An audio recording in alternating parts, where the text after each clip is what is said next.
Hello, everyone, and welcome to the Books to Light July 23rd Book Showcase. I am your host, Sarah Mitchell, and I am broadcasting live right from our main studio. We have a beautifully lyrical and deeply poignant story lined up for today. We are looking at The Street of Yearning by Theron Montgomery. It is an incredible pick, Sarah. It really is. And sitting across from me in the studio today to help break this massive story down is one of our most insightful readers, Ken. Ken, it is so great to have you here. Yeah, thank you so much for having me on the showcase. I have been waiting to unpack this one all month. Theron Montgomery really taps into the absolute best of the Southern American tradition with this novel. He completely immerses you. The fictional town of Springs, Alabama isn't just a backdrop for the plot. It feels like a living, breathing entity. Did you feel that heavy atmosphere right away, Ken? Oh, absolutely. The town is dripping with its own past. Montgomery describes the residents as being completely mired in their memories. They are stuck. But Sarah, what did you think about how the author actually lets us experience that heavy history? You mean the fact that we see almost everything through the eyes of the children? Exactly. That perspective shift changes everything about the book. It really does. The children are watching these adults who are just dreamily haunted by their own history.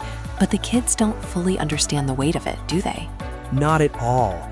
And that creates this incredible dramatic irony. We as the readers see the adult pain. We understand the historical context, but the kids just see the surface actions.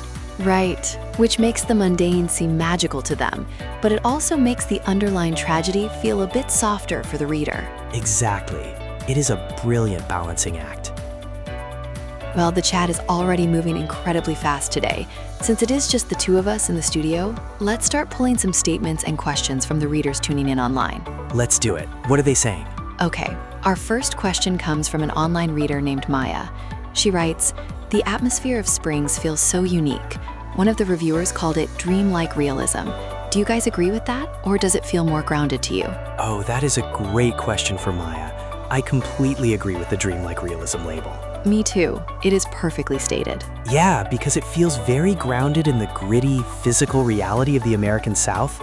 You can almost feel the humidity, but there's this hazy, ethereal filter over the way the adults interact. Because the adults are so lost in their own minds, the reality around them feels a little distorted.